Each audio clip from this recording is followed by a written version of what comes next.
여러분 안녕하십니까? 7월 16일 화요일 아침입니다. 출발 딜사이트 시작합니다. 박명석입니다. 간밤 뉴욕 증시 다행히도 큰 문제 없었습니다. 상승 마감했고요. 큰 문제 없었다라고 표현을 드린 게 아시는 것처럼 이제 트럼프 전 대통령의 피격 사건이 있은 이후에 처음 열리는 시장이었잖아요. 그래서 혹시 시장에 좀 혼란이 있을까 걱정을 했었는데 다행히도 큰 문제 없이 진행이 됐습니다. 다만 뭐 특징적인 부분은 다들 예상하신 것처럼 트럼프 트레이딩이라고 하는 트럼프 전 대통령의 당선 가능성이 높아진 쪽을 계속 타겟팅하는 그런 움직임들이 나타났고요. 이와 관련해서 전체적인 매크로 변수 그리고 종목들의 움직임까지 좀 차별화되는 모습들이 있었는데요. 그 흐름들 한번 브리핑 뉴욕에서 함께 체크해 보시죠. 자, 간밤 뉴욕 증시 마감 상황부터 한번 확인해 보겠습니다. 말씀드린 것처럼 3대 지수 일제히 상승으로 마감이 됐습니다. 다우, 나스닥, S&P 500 모두 상승했고요. 상승률도 크게 차이가 나지 않는 구간에서 다우가 조금 더 그래도 좀 강했던 모습이 확인이 되고 있습니다. 말씀드린 것처럼 혹시라도 시장에 좀 큰 혼란이 오거나 변동성이 있지 않을까 좀 걱정하신 분들도 있을 텐데 다행이라고 해야겠죠. 일단 트럼프 전 대통령 팩트만 놓고 보면 큰 문제는 없다고 하고요. 그렇기 때문에 시장에서 큰 변화가 일어난 건 아니다라는 점에서 전반적으로 양호한 그런 흐름을 보였다고 볼 수가 있겠습니다. 엔비디아와 테슬라의 주가가 조금 혼조세를 보였습니다. 엔비디아는 하락했고요. 테슬라는 상승했는데 이 과정에서 트럼프 트레이딩이 일어났다라고 볼 수도 있는 부분들도 있을 텐데 잠시 후에 테슬라에 대해서 좀 더 얘기를 해보고요. 매크로적인 관점에서 탑다운 관점에서 봐도 어느 정도 아직까지 일리가 있는 것 같아요. 왜냐하면 최근에 계속 지속됐던 것이 엔비디아 그리고 M7 중심의 어떤 쏠림의 완화였잖아요. 사실 M7이라고 하기도 좀 그랬죠. M5 정도, M4 정도 거기에 이제 브로드컴 들어가면서 사실상 AI 중심의 장이 상반기 내내 지속됐었는데 그게 풀리는 과정이 하반기에 나타나고 있고 그 흐름이 테슬라 쪽으로 좀 가고 있는 것도 체크해 보면 좋을 것 같습니다. 자, 그리고 트럼프 트레이딩의 정수죠. 트럼프 미디어 이 종목 31% 급등했습니다. 사실 이것보다 더 올랐었는데 장중에 일부 차익 매물이 좀 나오는 그런 모습이었어요.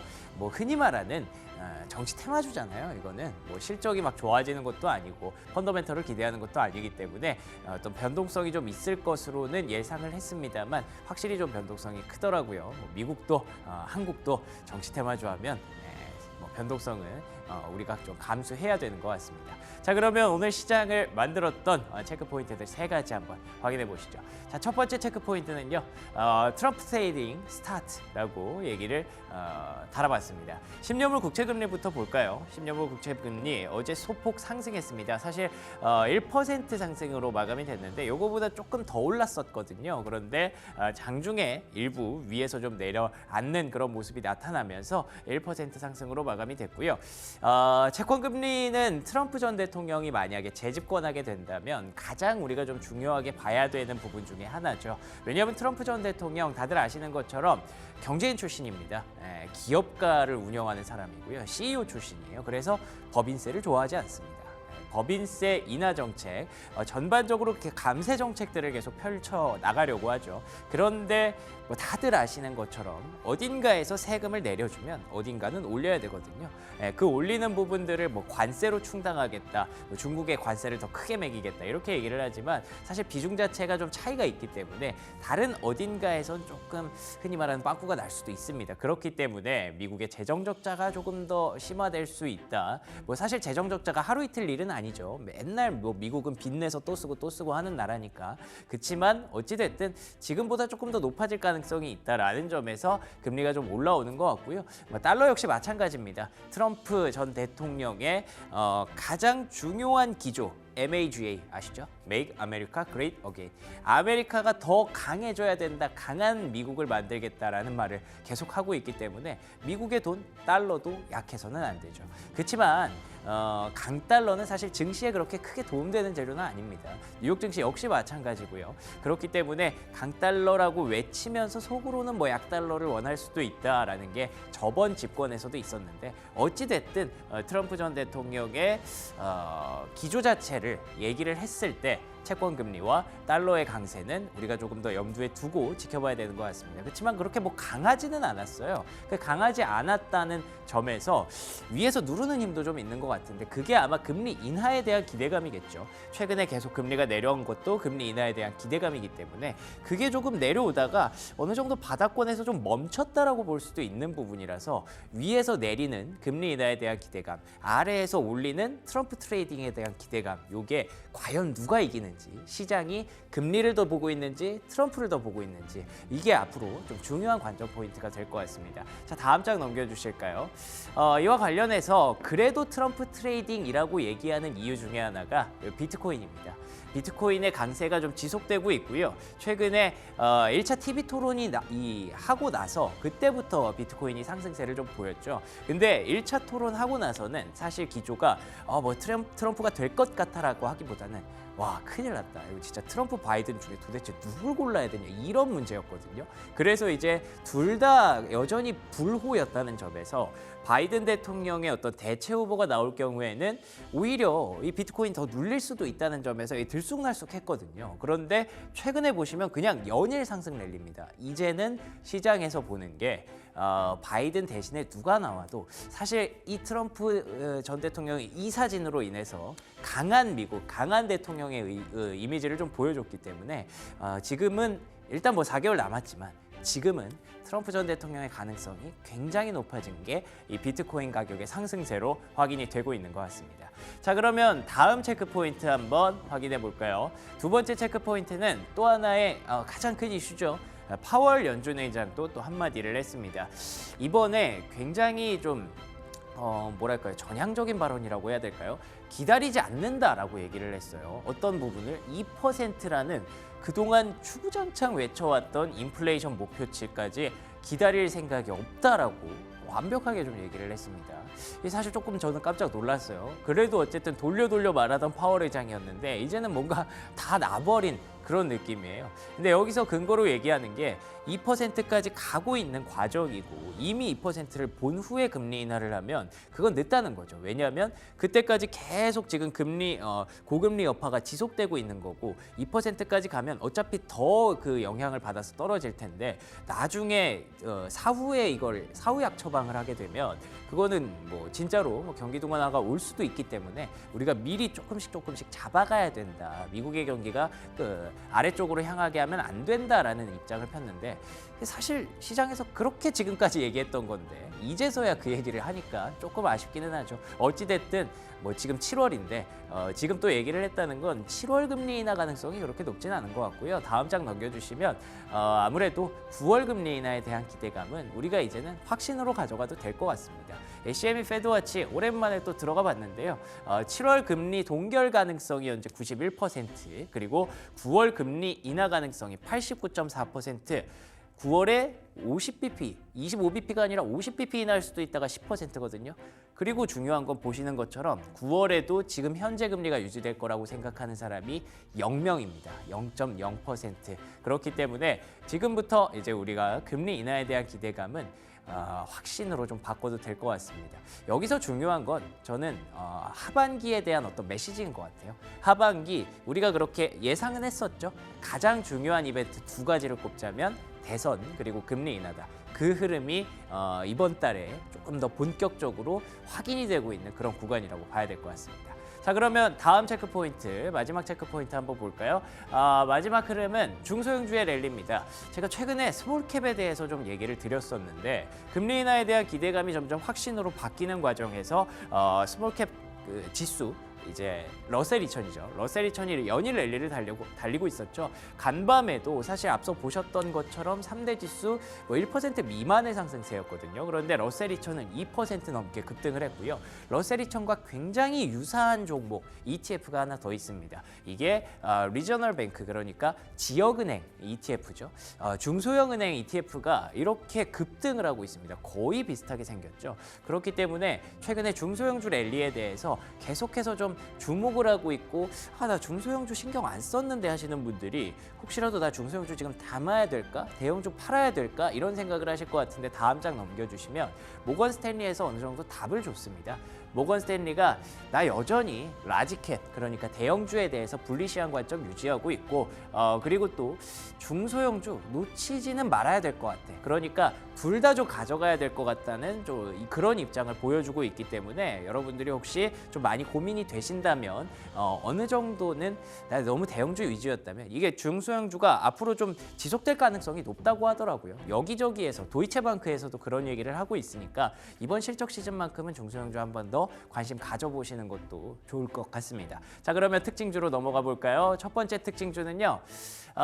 첫 번째 특징주 트럼프 트레이딩 뭐 계속 좀 봐야겠죠. 네, 종목에서도 트럼프 트레이딩이 일어났기 때문에 사실 여러분이 궁금하신 건 이게 더 궁금하실 것 같아요. 네, 일단은 앞서 말씀드린 그 DJT 트럼프 미디어 뭐 정치 테마주 이건 뭐 급등세가 나타나고 있고요. 에머슨 일렉트릭, 3M 같은 뭔가 좀 우리가 가치주라고 얘기하는 전력기기 그리고 제조업 이런 쪽에서도 좀 봐야 된다라는 입장을 보여주고 있습니다. 그리고 유나이티드 헬스그룹, 골드만삭스, 시티그룹, 찰스 슈왑까지 다 보이시는 이 종목들이 바로 그 금융주죠. 네, 금융주는 아무래도 채권금리의 그 어떤 전망 자체가 지금처럼 계속 떨어지진 않을 것이다라는 전망이 트럼프 트레이딩으로 나오고 있기 때문에 금리가 어느 정도 안정화를 보여주고 높은 곳에서 머무른다면 뭐 예대 마진에 대해서 어느 정도 기대를 할 수 있는 부분들이 있나 봐요. 그래서 금융주가 중심을 또 차지하고 있습니다. 그리고 코인베이스 아무래도 비트코인 성향의 트럼프 전 대통령이 돌아온다면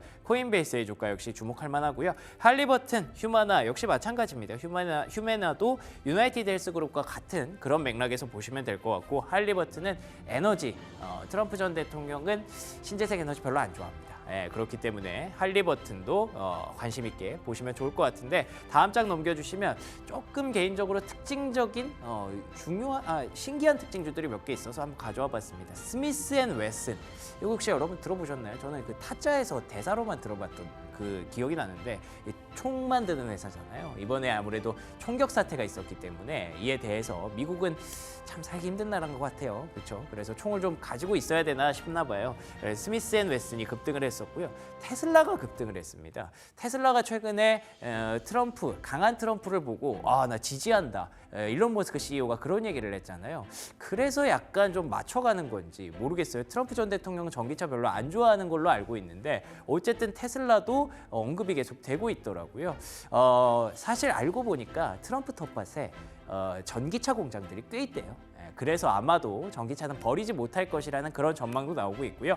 또 테슬라가 그런 얘기를 했습니다. 로보택시 연기가 됐는데 그거 기술 때문이 아니라 디자인 때문이야 라고 얘기를 했으니까 8월, 10월까지 한번 기대해 보시죠. 자, 다음 특징주 애플 한번 보겠습니다. 애플 뭐 꺼지지 않는 불 같아요. 애플이 AI를 발표하고 나서 뭐 대선 뭐 누가 되는지 난 모르겠고 그냥 쭉 계속 달리고 있습니다. 시가총액 1위 되고 나서 2, 3위와 격차를 계속 벌리고 있는 그런 구간인데요. 다음 장 넘겨주시면 모건 스탠리에서 애플을 AI 탑픽으로 또 지정을 했습니다. AI에 대한 노력이 결국에는 애플이 노력하면 안 될 게 있겠냐 이런 얘기를 하고 있고요. 루프 캐피탈에서는 굉장히 인상적인 단어가 나왔어요. AI 베이스 캠프가 될 것이다. 결국 스마트폰이 있어야 그 스마트폰이 베이스 캠프가 되어야 AI도 발전할 수 있다라는 점에서 대선 금리 인하도 중요하지만 AI 굉장히 중요한 포인트로 애플의 상승세 계속 눈여겨봐야 될 것 같고요. 자, 마지막 특징주 한번 볼까요? 최근에 사실 이 트럼프 얘기를 하다 보니까 실적 시즌인데 실적 얘기를 전혀 못하고 있어요. 뭐 전혀 영향도 없는 것 같고 간단하게만 말씀드릴게요. 블랙록과 골드만삭스의 실적이 발표가 됐는데 블랙록의 경우에는 매출이 조금 아쉬웠다고 합니다. 그래서 주가가 조금 하락으로 마감을 했고요. 골드만삭스는 매출과 EPS 다 좋았더라고요. 그래서 어제 사실 금융주도 중소형주로 트레이딩이 되나 싶었는데 그게 아닌 것 같습니다. 결국에는 종목별 실적 싸움인 것 같으니까 트럼프 트레이딩 좀 잠잠해지면 그때부터는 실적 시즌 다시 한번 주목할 계기가 될 것 같고요. 아마 넷플릭스 실적부터는 우리가 조금 더 실적에 주목하게 되지 않을까 싶어서 흐름 한번 잡아드렸습니다. 여기까지 브리핑 뉴욕이었고요. 조은주 캐스터와 시황 브리핑 함께 하시죠. 네, 간밤 글로벌 시장 살펴보도록 하겠습니다. 원달러 환율은 다시 1,380원대로 올라섰는데요. 도널드 트럼프 미국 전 대통령의 피격 사건 이후 안전자산에 대한 선호가 높아지고 있고요. 이 달러와 강세 흐름 나타나면서 원화는 약세폭을 키웠습니다. 미국의 자국 우선주의와 재정 적자 등에 대한 우려가 반영된 모습인데요. 국채금리도 한번 살펴보시겠습니다. 이날 미국 국채금리는 혼조세로 마감했습니다. 10년물 국채금리는 전날보다 0.96% 상승했고요. 2년물 국채금리는 0.1% 하락 마감했는데요. 최근 4.18%까지 떨어졌던 10년물 국채금리 피격 소식 이후 4.2% 중반까지 오르면서 상승으로 추세가 변했습니다. 느슨한 재정 정책 그리고 무역 관세 강화 등 트럼프 전 대통령의 정책으로 인해 국채금리 앞으로도 더 오를 가능성 대두되고 있습니다. 국제유가도 한번 살펴보시겠습니다. 국제유가 마찬가지로 정치적 불확실성이 확대되면서 달러 강세 보이자 WTI 이후 소폭 하락한 모습입니다. 국제유가는 모두 달러로 결제되기 때문에 달러 강세는 원유 수요를 압박하는데요. 0.15% 하락하면서 80달러 초반에 거래 마쳤고요. 이에 더해 중국의 성장 둔화로 인한 글로벌 수요 낮아지면서 하방 압력 받은 모습도 체크하셔야 되겠습니다. 이어서 원자재 시황도 한번 살펴보도록 하겠습니다. 금 선물은 상승 마감했는데요. 다만 안전자산에 대한 투자가 몰리는 헤이븐 러시가 일어날 것이다라는 예상보다는 별다른 큰 동요는 보이지 않았습니다. 지난주 금요일 소폭 하락했지만 3주 연속 플러스로 마감하면서 금 강세 이어가고 있는 모습이고요. 미국의 강달러 추세에도 회복력 보이고 있습니다. 연말까지 금과 은은 모두 강세 이어갈 것으로 전망하고 있는데요. 구리와 같은 비금속 선물도 긍정적인 영향을 끼칠 것으로 보입니다. 다만 간밤에는 은과 구리 모두 하락 마감한 모습입니다. 이렇게 원자재 시황 살펴보았습니다. 이어서 프리미엄 미국 주식 시작하도록 하겠습니다.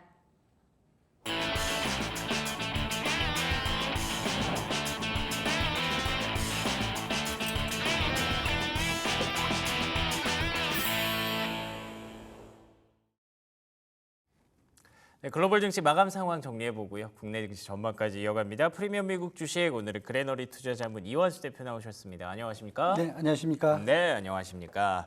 자, 간밤 뉴욕 증시 트럼프 전 대통령의 피격 사건 이후에 월요일 장이 열렸습니다. 네. 약간 좀 긴장했는데 그쵸. 생각보다 별로 큰 일은 네. 없었더라고요. 네, 리스크가 그렇게 크게 부각되지는 않았고요. 예. 일단은 뭐 다우존스 같은 경우가 또 사상 최고치를 또 기록을 했습니다. 그리고 S&P와 나스닥도 지금 계속 질주를 하고 있고요. 예.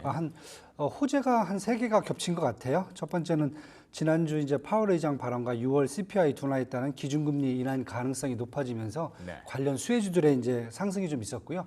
두 번째는 트럼프 전 대통령의 어떤 당선 가능성이 확대되면서 관련주들이죠. 정유주라든지 코인주, 뭐 방산주, 내연기관 자동차주들 이런 종목들이 또 그동안 못 올랐던 종목들이 다시 한번 또 상승할 수 있는 기회가 됐고요. 세 번째는 이제 은행주들, 이제 대형 은행주들이 지금 2분기 실적 발표를 하고 있는데 금융주들의 이제 강세로 전반적으로 종목들이 상승하면서 지수를 견인했다 이렇게 좀 보시면 될 것 같습니다. 좋습니다. 말씀해주신 대로 다우도 이제는 최고가 랠리에 동참하고 있는 그림이고요. 트럼프 트레이딩이라고 하죠. 정유주, 코인 관련주, 방산주 이런 종목들이 강세를 좀 보이고 있는데 뭐 간단히 좀 하나만 추가 질문 드리고 싶은 게 트럼프 트레이딩이 과연 계속 이어질지 아니면 트럼프 전 대통령의 어떤 변수가 조금 더 진행이 될지 어떻게 보시는지 좀 궁금합니다. 일단 당분간은 좀 이어질 수 있다. 왜냐하면 이번 주 지금 전당대회가 공화당 전당대회가 있거든요. 그렇군요. 네, 끝날 때까지는 아마 이 변수가 이어질 수 있다고 보여지고요. 네. 일단 끝나고 나서 이제 다음 달 8월 달 중순으로는 이제 민주당 전당대회가 넘어가거든요. 그럼 관심사가 또 바뀔 겁니다. 그래서 저는 일단 이번 달 7월 중순까지는 트럼프 효과가 좀 지속될 수 있겠지만은 앞으로 이제 8월 달 민주당 전당대회가 끝나고 본격적인 대선 레이스가 또 들어가면은 그때는 또 다른 변수들을 확인해야 되는 타임이 되지 않겠나 이렇게 지금 보여집니다. 알겠습니다. 일단 공화당 전당대회가 이제 시작이 됐거든요. 그런데 그 시작되는 시점에 하필 또 이런 이슈가 터져서 더 좀 부각이 되는 것 같은데 뭐 계속해서 생각하는 거 해야 되는 거지만 아직 대선 4개월여 남았습니다. 그렇기 때문에 언제 어디서든 트레이딩은 일어날 수 있고 변수는 일어날 수 있다는 거 염두에 둬야 될 것 같아요. 그리고 간단히 간밤에 봤던 이슈들 중에 파월 의장 발언도 좀 있었던 것 같은데 네네네. 9월 기준금리 전망이 거의 이제 뭐 100%라고 들었어요. 거의 90%까지 페드워치가 이제 예. 보기 시작했고요. 거기에다가 이제 7월 달에 있을 이제 죄송합니다. 7월 30일에 있을 그 FOMC 회의에서도 기준금리 인하 가능성이 10% 넘게 지금 올라갔어요. 오, 그래요. 네. 그래서 일단은 시장에서 트럼프 전 대통령의 당선 가능성이 높아지면서 결국은 트럼프 전 대통령으로 갈수록 그분이 추구했던 이제 재정 정책 축소라는 것은 힘들다. 왜냐하면은 이미 감세 정책들이 많거든요. 예. 그리고 두 번째는 관세를 이제 더 인상시킨다 이랬을 경우에 수입 물가가 더 올라갈 수 있는 가능성이 크거든요. 이렇게 봤을 경우에 인플레이션이 쉽게 떨어지지 않을 수 있다. 예, 이런 측면에서 본다면은 지금 연준 입장에서는 그 전에 경기가 더 둔화되기 이전에 빨리 기준금리를 인하를 서두르는 게 더 낫지 않겠느냐 이런 지금 시장의 의견들이 지금 많이 제시가 되고 있기 때문에 그런 부분들을 아마 파월 의장이 조금 더 이제 반영을 한다는 그러한 것으로 분석이 되고 있습니다. 그렇죠. 파월 의장의 발언이 이제 2% 물가까지 이번에는 기다리지 않겠다라고 굉장히 좀 다 지금까지와는 다른 그런 스탠스의 발언을 했기 때문에 이 부분들을 감안했을 때 9월 기준금리 인하 전망이 100% 가까이 육박하는 것을 충분히 이해할 수 있는 부분이죠. 트럼프 기준금리 이 두 개가 시장을 좀 양분했다라고 볼 수가 있을 것 같은데 종목들로 한번 들어가 보도록 하겠습니다. 테슬라가 M7 중에서 또 돋보이는 상승세를 좀 보였어요. 네, 맞습니다. 네. 뭐 일론 머스크 CEO가 약간 좀 저자세로 나가는 것 같아요. 네. 이 효과가 좀 있었을까요? 네, 그런 측면도 있고요. 예. 일단 뭐 GM이라든지 포드가 어제 올라간 것에 대해서는 사실 다들 뭐 반론을 제기하진 않아요. 그렇죠. 왜냐하면 이제, 트럼프랑 좀 친한. 예. 반면에 전기차 스타트업 중에서 리비안하고 이제 루시드는 좀 많이 급락을 했습니다. 그런데 일단은 뭐 가장 큰 요인은요. 한국하고 일본에서 자금이 계속 유입되고 있다. 네, 이 부분이 일단은 매수세가 계속 오니까 테슬라의 주가가 올라가는 거고요. 네. 두 번째는 뭐 시장에서는 트럼프가 일단은 이제 일론 머스크가 트럼프 쪽에 이미 줄을 섰다 뭐 이런 얘기를 하면서 너무 좀 티가 나요. 네, 그래서 아마 테슬라만 보조금을 축소하는 것을 면제받을 수 있다 뭐 이런 얘기까지 있는데 그래요? 예, 그건 좀 아닌 것 같고요. 중요한 것은 지금 뭐 8월 8일 예정됐던 로보택시도 연기됐고 뭐 빌그로스도 지금 테슬라가 민주주의처럼 움직이고 있다는 비난을 받고 있는 상황이기 때문에 지금 내용은 다른 것보다 트럼프가 이미 전 재임 시절에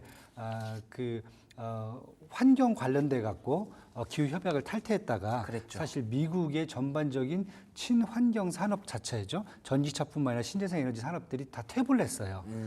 중국이 더 앞서가기 시작했고요. 유럽이 다 따라잡았거든요. 예. 그러다 보니까 이런 친환경 산업은 미래 산업이자 앞으로 국가의 기간 산업이라고 보는 거거든요. 그렇게 봤을 경우에 트럼프가 이번에는 쉽게 해당 법안을 폐쇄시키지는 못한다. 왜냐하면 이미 공화당 의원들이 다 찬성을 한 법이기 때문에 그래서 시행령을 갖고 어느 정도 움직일 수 있지만은 앞으로 이런 측면에서 본다면은 쉽게 보조금을 깎는다 이런 측면은 없을 거다라고 지금 보여지는 거고요. 두 번째 만약에 깎는다 하더라도 그래도 테슬라는 미국 내에서 가장 경쟁력 있는 전기차를 만들어주기 때문에 매출이라든지 이런 데는 크게 변함이 없을 것 같다는 그런 전망이라든지 기대감이 좀 반영이 되는 것 같습니다. 그렇군요. 전기차 다른 종목들은 다 빠졌는데 테슬라만 또 이렇게 올라가니까 뭐 여러 가지 이야기거리가 좀 나오기는 하네요. 그렇지만 뭐 중요한 건 아무리 트럼프 전 대통령이 전기차와 뭐 신재생 에너지를 싫어한다고 해도 전기차가 계속 어쨌든 시장의 중심에 있을 거라는 거죠. 예, 그렇기 때문에 과연 저가 매수세가 얼마나 유입되는지 테슬라의 주가 흐름은 어디까지 갈 수 있는지 이런 부분들 많이들 관심을 좀 갖고 계실 것 같습니다. 이 외에 트럼프 관련주로 또 얘기가 되고 있는 뭐 정유주를 비롯한 가치주 영역에서는 우리가 좀 어떤 관점이 필요할지 궁금하네요. 일단 정유주 같은 경우는 어제 보시면 이제 슐럼버거가 한 4% 넘게 올랐고요. 뭐 대형주인 엑스모빌이라든지 쉐보론, 옥시덴탈 모두 다 이제 상승세로 전환을 했습니다. 뭐 에너지주라고 표현하는 게 맞을 것 같아요, 그렇죠? 네. 에너지가 정유주가 좀 나을 것 같습니다. 그래요? 왜냐하면 트럼프 대통령 에너지 중에서 신재생 에너지 쪽에는 좀 약간 그쵸. 그거는 별로지만. 네거티브하게 보고 있고요. 그다음에 전력주라든지 이런 쪽에 대해서는 이렇게 크게 지금 상승을 못 하고 있거든요. 일단은 그 트럼프 대통령이 얘기하는 것은 원유의 그 추출을 그렇죠. 더 확대를 시키고 그다음에 이것을 더 수출을 확대하는 것에 찬성을 하고 있거든요. 예. 그러다 보니까 일단 정유주 쪽에 먼저 손이 가야 될 것 같고요. 예. 그리고 다른 쪽보다는 이제 미드스트림이라든지 이제 다운스트림보다는 이제 업스트림 쪽 원유를 직접 생산하고 유통시키는 쪽 회사에 먼저 손이 좀 가야 될 것 같습니다. 그리고 또 뭐 관련된다고 보면 이제 코인 관련주들은 사실 안전자산으로 이제 분류가 되기 시작하면서 코인이 예. 안전자산이 됐어요. 예. 그래서 트럼프 대통령이 나왔을 경우에 예. 아마 안전자산 선호, 특히 이제 코인과 같이 자기 자산을 좀 숨기는 이런 기능들이 더 필요할 수 있다. 이렇게 좀 얘기가 되면서 어제 같은 경우 이제 코인베이스라든지 코인베이스 그다음에 로빈후드 마켓츠 같은 경우 이제 거래소 상품들이거든요. 그래서 거래소 상품들도 한 10% 이상 올랐고요. 마라톤 디지털 홀딩스라든지 비트팜즈, 라이엇 플랫폼즈 같이 이 채굴을 하는 업체들도 한 두 자릿수 이상 상승세를 기록했고요. 예. 그다음에 마이크로 스트래티지 같이 회사가 코인을 아주 다량으로 보유하고 있는 회사도 이제 가치가 좀 예. 올라갔습니다. 그래서 지금 시장에서 봤을 때는 이제 콕스 마운틴 콕스 사건이 지금 곧 이제 시장에 이제 파급을 맺힐 수 있다 얘기를 하고 있지만은 요 부분을 트럼프의 어떤 경제 정책과 관련해서 안전자산 선호도 측면에서 이 부분을 다 지금 어느 정도 상쇄시키지 않았느냐 이렇게 보여진다면은 아마 비트코인 같은 경우는 6만에서 7만 달러 박스권에서 계속 움직이는데 상한선 쪽으로 좀 더 올라가는 것에 무게를 두고 거래를 하시는 게 좋을 것 같고요. 될 수 있으면 저희들은 일단 코인베이스라든지 로빈후드와 같이 일단 거래소에서 거래 트레이딩을 통해서 수익을 창출하는 회사에 조금 더 관심을 두는 게 낫지 않나 이렇게 지금 보여집니다. 좋습니다. 비트코인 뭐 진작 살 걸 하다 보면 계속 오릅니다. 네. 그렇기 때문에 항상 기회는 있고요. 주식시장에서 그 기회를 찾는다면 거래소 관련주들 여전히 좀 긍정적으로 또 보고 계시다는 것도 확인이 되네요. 정유주, 코인 관련주 그리고 테슬라까지 트럼프 트레이딩의 수혜가 될 수 있을지 기대해 보도록 하겠습니다. 자, 그리고 요즘 또 트럼프 얘기하다 보니까 아예 이 얘기를 못 하게 되는 것 같아요. 2분기 사실 실적 시즌이 맞습니다. 개막을 했거든요.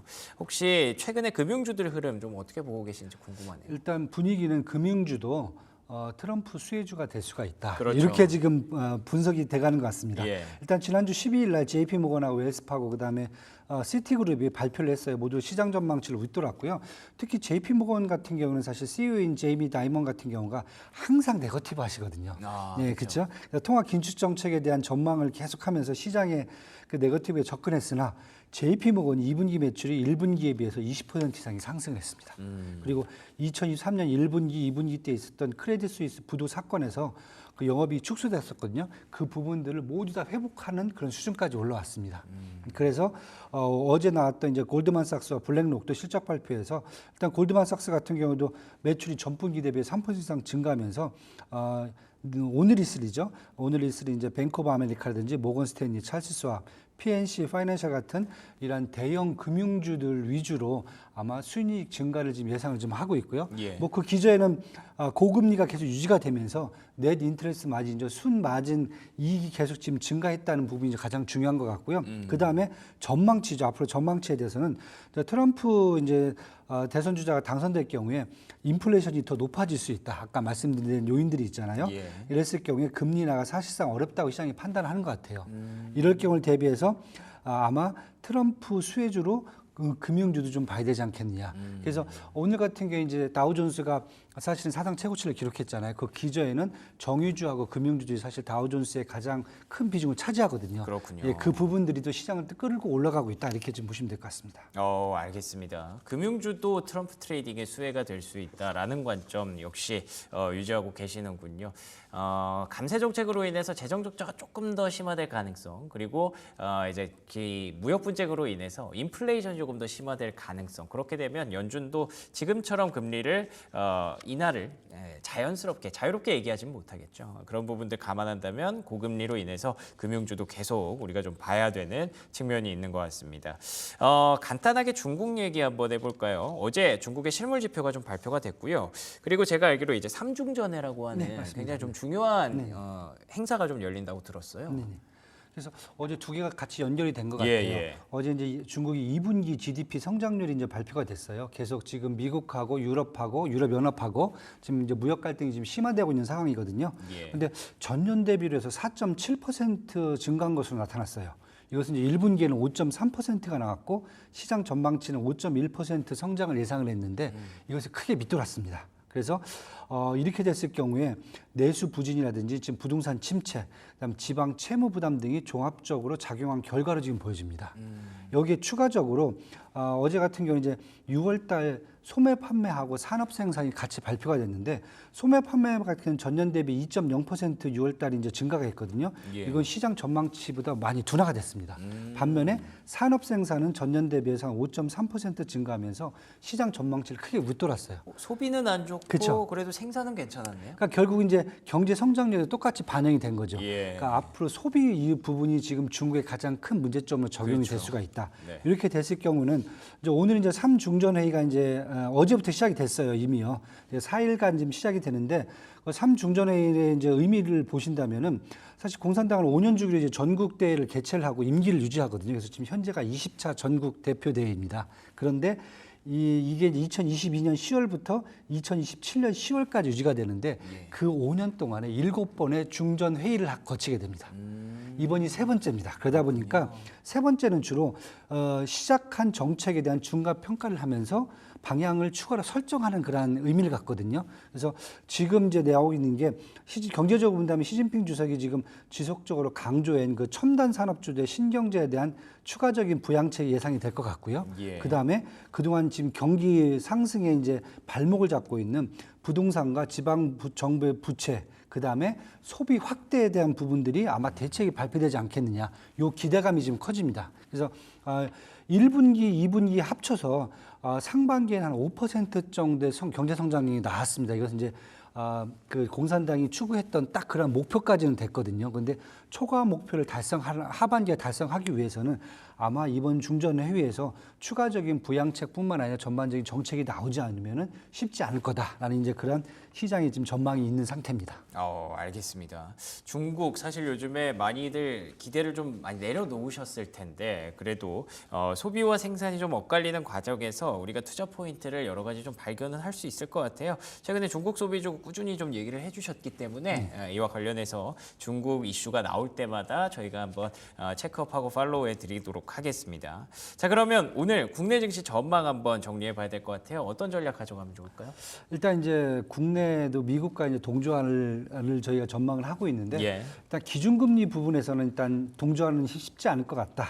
왜냐하면 지금 이미 한국은행 이창용 총재가 가계대출 증가, 그다음에 이제 수입 물가 상승, 그다음에 부동산 경기 안정을 위해서 매크로 환경을 좀 더 지켜보고 금리 인하를 하겠다는 얘기가 나오면서 예. 결국 8월달 인하는 일단 물 건너갔다라고 보시면 될 것 같고요. 그렇군요. 그다음에 지금 내년까지도 지금 연기가 될 수 있다. 그래요? 예, 그래서 지금 국내 같은 경우에는 기준금리 인하에 따른 수혜주들은 조금 당분간 쉽지 않을 걸로 지금 보여지고요. 반면에 이제 트럼프 당선 수혜주들의 집중하는 게 지금 필요해 보입니다. 그래서 국내에서도 정유주, 방산주죠. 특히 이제 어제 같은 경우는 하나 에어로스페이스부터 시작해서 현대 로템, 그다음에 LIG 넥스원까지 뭐 급등을 했고요. 그다음에 코인 관련된 주식들이요, 위메이드라든지 위메이드 맥사진 다날까지 이렇게 크게 좀 상승이 됐거든요. 그래서 이런 쪽에 좀 관심을 좀 집중을 해야 될 것 같고요. 반대로 트럼프 이제 회피주도 사실 저희가 이제 계속 봐야 될 것 같아요. 특히 이제 자동차주 이제 대미 수출 비중이 높잖아요. 그래서 앞으로 관세 인상에 따른 타격이 있을 걸로 좀 보여지고요.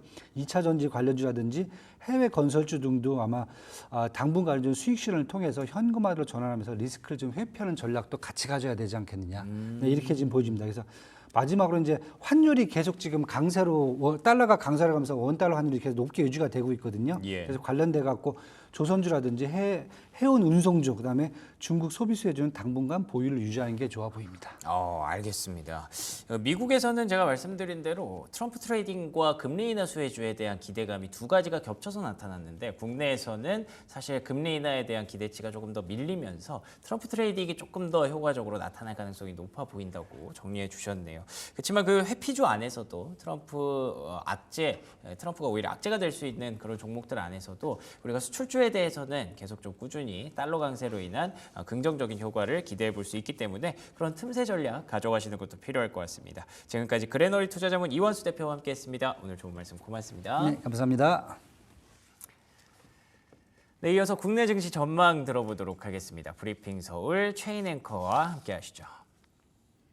네, 브리핑 서울로 함께하겠습니다. 트럼프 랠리가 이어지고 있습니다. 트럼프 전 대통령의 피격 소식 이후에 당선 가능성이 벌써 70%가량 커졌다고 하죠. 국내 증시 안에서도 그리고 뉴욕 증시 안에서도 트럼프 수혜주 찾기에 분주한 모습입니다.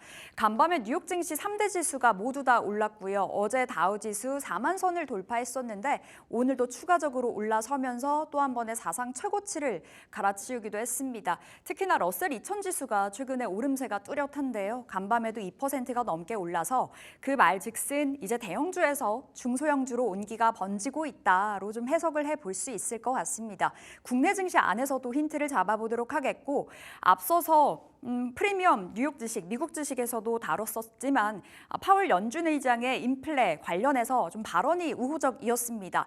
인플레 목표치인 2%에 다가서기 전에 금리 인하할 수 있다라는 점을 시사하면서 뉴욕 증시에 굉장한 온기를 훈풍을 벌어 넣어주었는데요. 국내 증시 안에서는 오늘 어떤 흐름 이어질지도 점검 들어가 보겠습니다. 자, 어제 마감가가 들어와 있습니다. 어제 코스피가 2,860선에서 코스닥이 850선에서 장을 마쳤습니다. 좀 더 상세하게 일중으로 확인을 해보실까요? 코스피 일중부터 보도록 하겠습니다. 자, 어제 코스피가 장 초반에는 하락이었다가 장 후반으로 들어가면서부터 상승폭을 키워가는 모습이었었는데 1시 반경부터 그 오름세가 두드러졌었습니다. 삼성전자가 오후장 들어서부터 급등이 나왔었죠. 무려 2%가 넘는 반등이었었는데 그 흐름에 맞춰서 코스피 일중상으로 강세 흐름이 이어졌었고요. 자, 지금은 시총 상위 종목들이 올라와 있는데 삼성전자 2.7%의 상승, 반대로 SK하이닉스는 하락세 계속해서 이어갔습니다. 23만 원 선에서 장 마쳤고요. 1.3% 가까운 하락세였습니다. 2차 전지 관련해서는 테슬라의 반등으로 좀 이어지나 상승세가 올라갈까 싶었는데 디커플링 현상이 계속해서 나와주고 있습니다. LG 에너지 솔루션 쪽으로 발목 잡힐 만한 이슈도 나왔었고요. 4% 가까운 하락 나와줬고요. 어제 제약바이오 약진을 해줬지만 삼바, 삼성바이오로직스는 0.5%의 하락을 이어갔고 삼성전자 우선주도 어제 흐름이 좋았습니다. 자, 수급으로 보실까요? 어제 코스피 수급 보겠습니다. 외국인은 팔았는데 외국인들은 장 초반부터 장 후반까지 지속적인 매도 랠리를 이어갔습니다. 770억 원의 매도 우위 포지션을 취해갔는데요. 어제 지수는 기관이 상승으로 견인을 해줬습니다. 1,200억 원의 순매수로 계속해서 이 매수폭을 확대해가는 모습이었고요.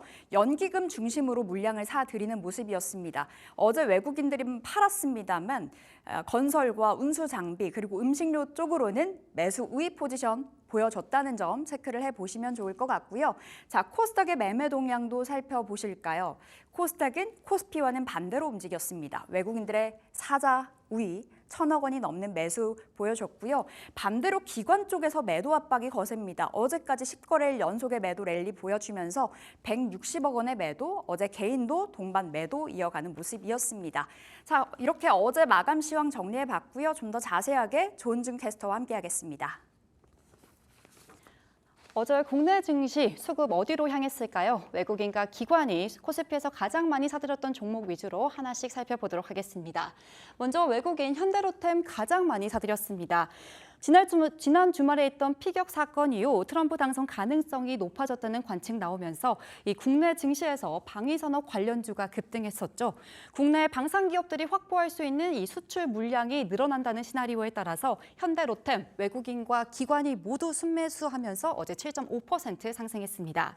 이어서 SK하이닉스 2위에 자리했는데요. 지난주에는 외국인 순매도 1위였던 SK하이닉스 어제는 2위에 자리했습니다. 삼양식품도 보시겠습니다. 불닭볶음면이 전 세계적으로 수출이 이어지고 있으면서 K라면 대표 주자로 자리매김하고 폭풍 성장 이어가고 있습니다.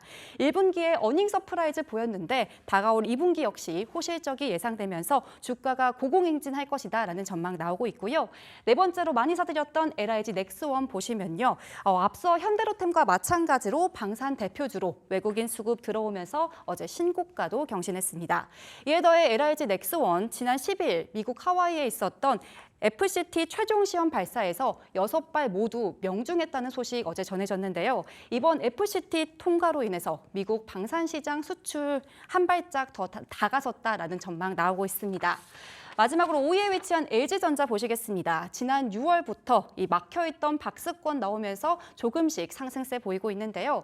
어제 한국과 미국에 이어서 유럽에 에어솔루션 연구소를 신설했다는 소식 전해지면서 글로벌 시장 공략해 나가며 향후 3년간 5%씩 성장할 것이다라는 전망 나오고 있습니다. 이어서 기관의 장바구니도 한번 살펴보도록 하겠습니다. 기관 보시면요.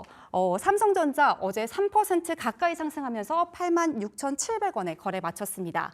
외국인은 매도세가 강했지만 기관이 많이 사들이면서 어제 코스피 시가총액 상위 종목에서 유일하게 상승불을 켰는데요.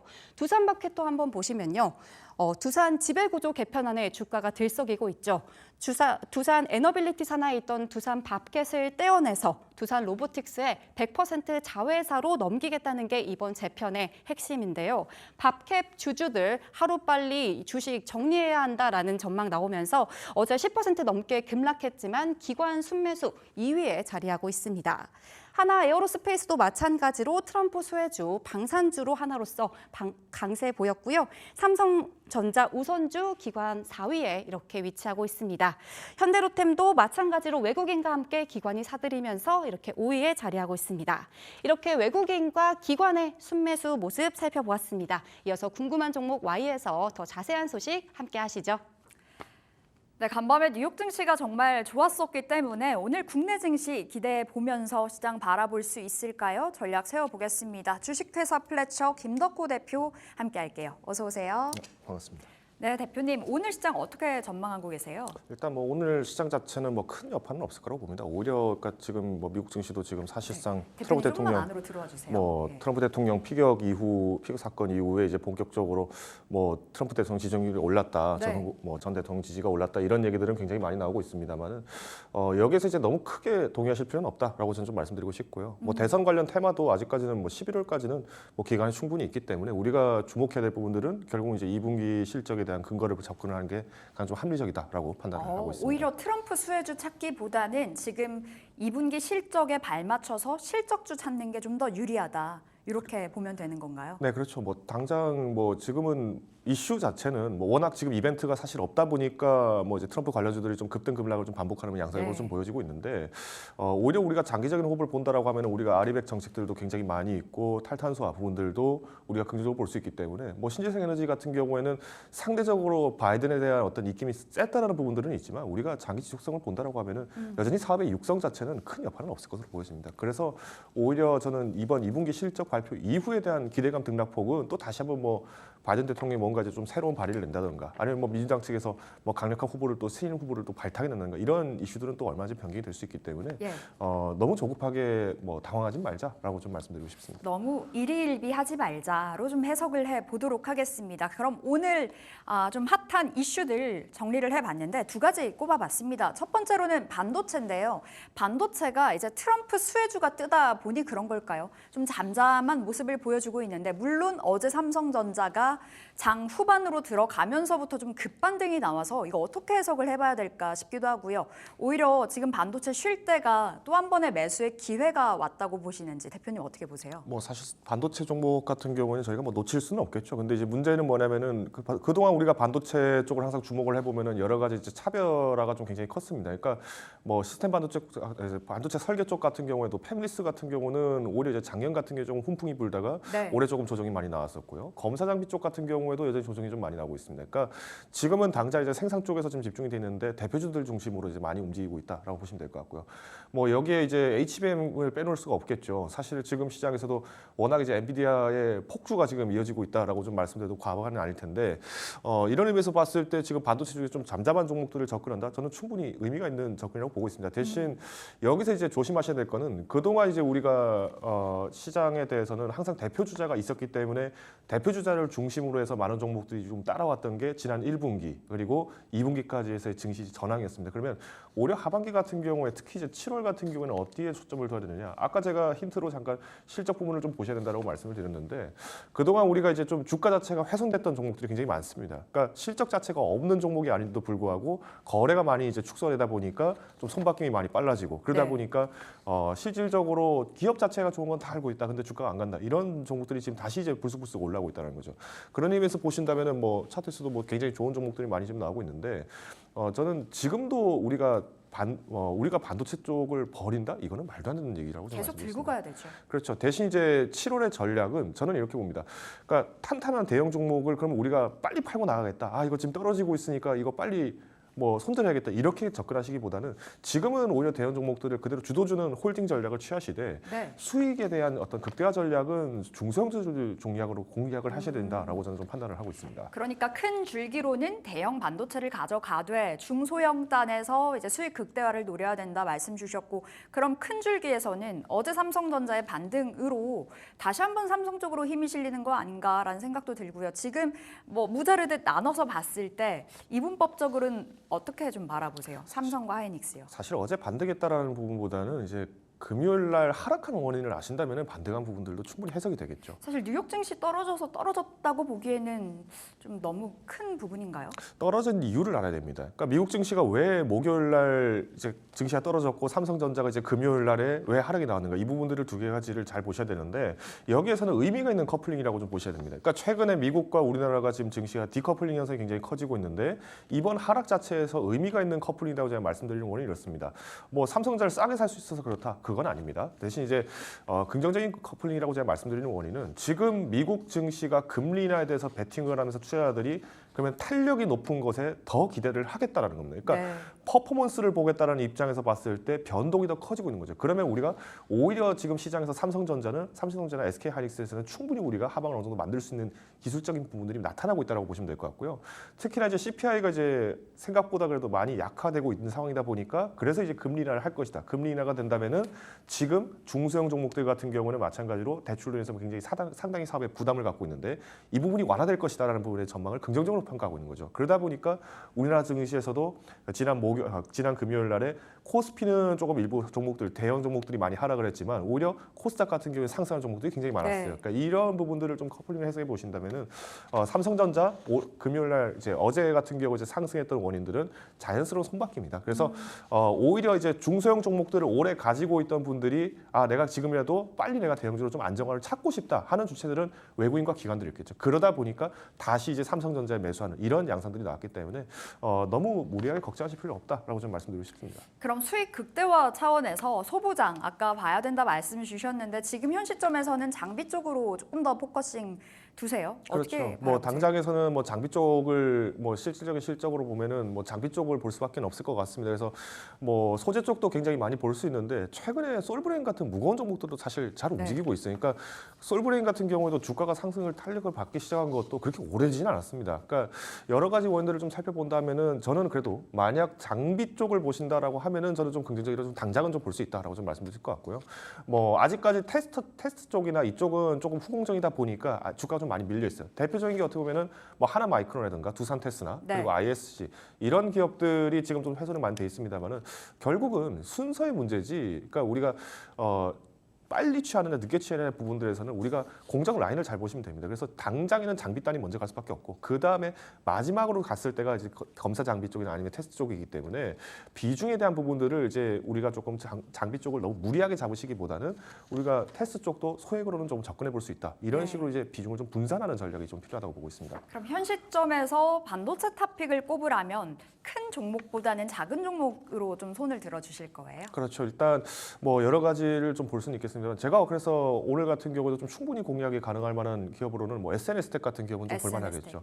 사실 우리가 이제 EUV 노광 장비 쪽에서 계속 이제 이슈가 나오면서 블랭크 마스크 쪽에 대해서 기대가 된다. 이거는 아마 잘 아실 것 같습니다. 뭐 삼성전자 같은 경우에도 지분을 8% 갖고 있는 원인이 뭐겠습니까? 결국은 우리가 EUV 공정에서 놓칠 수는 없다라는 부분이고 여기에 이제 SNS텍 같은 경우에도 수출 부분들이 굉장히 탄력을 받고 있습니다. 과거에는 이제 일본이 이 EUV 쪽에서는 절대 점유율을 높였었죠. 2020년도까지만 하더라도 뭐 점유율이 90%가 넘었었으니까요. 근데 이 부분에서 탈피를 했던 게 또 이 SNS텍이었고 최근에 이제 중국에서도 반도체 굴기를 이제 재창을 하기 시작하면서 이 EUV 쪽에 대해서 투자를 굉장히 강화를 하고 있어요. 여기 이제 좀 편승을 하는 부분도 어느 정도 있다라고 좀 보신다면은 이번에 SNS텍도 마찬가지로 실적을 좀 기대해 볼 수 있지 않을까라고 전망하고 있습니다. EUV라면 노광 장비 쪽인가요? 그렇죠.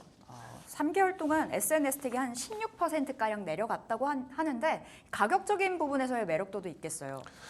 지금 이제 최근에 이제 3개월 동안의 움직임들을 보시면은 이제 지난 45,000원, 그러니까 46,000원대부터 해서 사실은 뭐 6만 원 이상까지도 돌려볼 수 있다라는 게 뭐 SK증권에서 레포트도 나왔었는데 그 위에 계속 줄고 빠졌습니다. 그러니까 이런 모습들을 좀 본다라면은 뭐 저는 오히려 목표 주가를 좀 45,000원까지 이상은 좀 충분히 재고해볼 만한 필요하지 않을까라고 보고 있고요.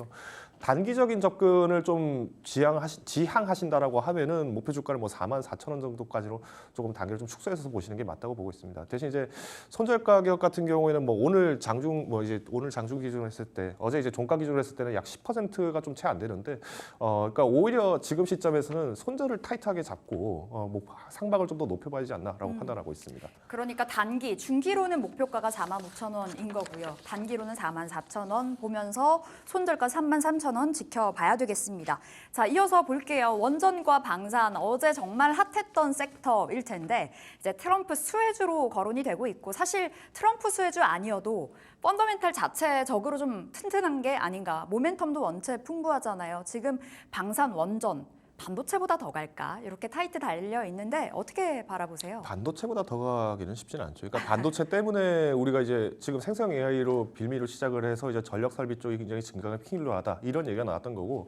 그러니까 트럼프 대통령이 왜 그럼 원전 테마가 계속 엮이냐 이 부분들을 좀 이해를 하셔야 됩니다. 그러니까 실제로 트럼프 대통령이 집권 당시만 하더라도 미국 내에서는 원전 가동률이 가장 높았던 시즌이다 보니까 트럼프 대통령 입장에서는 원전을 무조건 밀어붙인다고 생각하시면 안 됩니다. 그러니까 싼 에너지 중 한 가지 일환으로 우리가 원전을 선택했다는 부분이고 아직까지는 대통령 선거 투표가 진행이 되지 않았기 때문에 네. 누가 대통령이 될지는 모른다는 겁니다. 그런 의미에서 봤을 때 만약 트럼프 대통령이 이번에 67%의 지지율을 받고 있다. 그러면 우리가 뭐 정유화학 쪽을 건드리지 않겠습니까? 당연히 화력 발전이나 이제 석유 에너지 부분들을 조장할 수밖에 없으니까 뭐 SK 이노베이션이라든가 아니면은 뭐 SOL 이런 기업들을 사야 되는데 지금 아무도 건들지 않고 있습니다. 그러니까 아직 모른다. 그러면 차라리 중립지대인 원전을 투자를 하겠다. 이렇게 접근을 하는 게 합리적인 선택인 거죠. 그러다 보니까 지금 최근에 원전주 같은 경우에는 뭐 사실 오버행 이슈도 굉장히 많이 나오고 있습니다. 이미 이제 루마니아 수주도 이어졌고, 그러니까 4월부터 해서 랠리가 계속 잘 나오다 보니까 많은 분들이 다 원전주를 다 가지고 계세요. 그러니까 이제 여기서 상승 버퍼를 만들려고 하면은 확실한 근거에 결정이 나와야 되는데 이게 아무래도 이제 체코 수주가 빨리 발표가 된다면 17일 날 발표가 된다. 그러면 이때 이제 한 번 정도 매물이 좀 나올 가능성이 크다라고 보고 있는 거죠. 그러니까 세론 뉴스가 될 가능성이 크다. 원체 많이 올랐다 보니까요. 그렇죠. 이제 많은 분들이 이미 갖고 있다는 게 단점입니다. 그러니까 결국은 오버행이라는 것도 누가 이제 이걸 더 비싸게 사주냐는 건데 이미 기대감은 사실 많이 있는 상태고 뭐 수주 부분들도 잘 받고 있으니까 이제 뭐 영국까지도 수주가 가능할 것이다라고 얘기가 나오고 있는데 우리가 방산 쪽도 한번 보시면 됩니다. 방산 쪽 상황하고 원전 쪽하고 굉장히 좀 흡사하게 움직이고 있습니다. 왜냐하면 지금 이후에 의장국 역할을 하고 있는 게 지금 프랑스입니다. 그래서 어떻게 보면 마크롱 대통령의 입김이 굉장히 강한데 네. 이번에 영국에서도 차륜형 자주포 도입했죠. 원래는 K9 자주포를 도입하려고 했는데 독일에 차륜형 자주포를 이제 도입을 했습니다. 뭐 빌미는 좋습니다. 영국 내에서도 도시화가 굉장히 많이 되어 있기 때문에 도로가 많이 깔려 있다. 그리고 무엇보다도 이제 히트앤런 전략이 가장 유용하다. 그러니까 우크라이나 전쟁에서 이제 포진지를 사격하고 나서 이탈을 빨리 해야 되는데 이 부분들이 잘 안 된다. 그래서 오히려 차륜형을 선택했다고 하는데 이거 말도 안 되는 얘기죠. K9 장비가 애초에 이런 부분들을 더 적극적으로 설계하시는 부분들이 굉장히 많았었고 뭐 도시화를 따지고 본다면은 영국하고 한국하고 비교했을 때 어디가 더 도시화 집중률이 높을까요? 당연히 한국이 훨씬 더 지형 부분들에서 유리한 게 많습니다. 그러니까 지금 순수하게 영국 내에서만 이 자주포를 운영한다? 그것도 더 말이 안 되는 상황이고요. 그럼 이거는 뭐겠습니까? 독일 정부에서 로비가 갔겠죠. 그러니까 이런 이야기들이 왜 나오냐면은 지금 유럽에서는 EU끼리라는 얘기들의 타이틀을 굉장히 많이 걸고 있습니다. 그러니까 네. 마크롱 대통령도 마찬가지로 지금 한국산 무기들, 한국산 원전들 너무 많이 들어오고 있다. 이 부분들 우리가 해소하자라고 얘기를 하면서 최근에 독일의 올라프 총리도 그렇고 올라프 숄츠 총리도 그렇고 여기에 이제 프랑스 마크롱 대통령도 그렇고 방산 기업을 계속 추진을 하겠다. 오히려 뭐 우리가 이제 탄 생산도 연간 5만 발 이상으로 생산을 하겠다. 이런 얘기들을 계속 만들고 있습니다. 그러다 보니까 이제 원전 쪽도 그렇고 방산 쪽도 그렇고 계속 수주에 대한 부분들의 기대감은 계속 높아지고 있고 실적도 당연히 잘 나오겠죠. 근데 장기전에 대해서는 우리가 한국에서 생산한 제품 혹은 한국에서 가지고 있는 기술력만 가지고 접근하기에는 쉽지 않은 진입 장벽을 스스로 만들고 있습니다. 그러다 보니까 양쪽에 치이고 있는 거죠. 자, 유럽 같은 경우는 아까 제가 말씀드린 것처럼 유럽끼리, EU 회원국끼리라는 타이틀을 걸리고 있다고 말씀드렸습니다. 근데 미국도 마찬가지죠. 트럼프 대통령이 아무리 유럽 너희들 알아서 전쟁 준비해라고 얘기를 하겠지만 속내가 뭐겠습니까? 과거에 트럼프 대통령이 전쟁 상인이라고 별명이 불렸을 정도로 그만큼 방산 무기 수출을 굉장히 많이 했지 않습니까? 네. 미국 무기 사달라는 겁니다.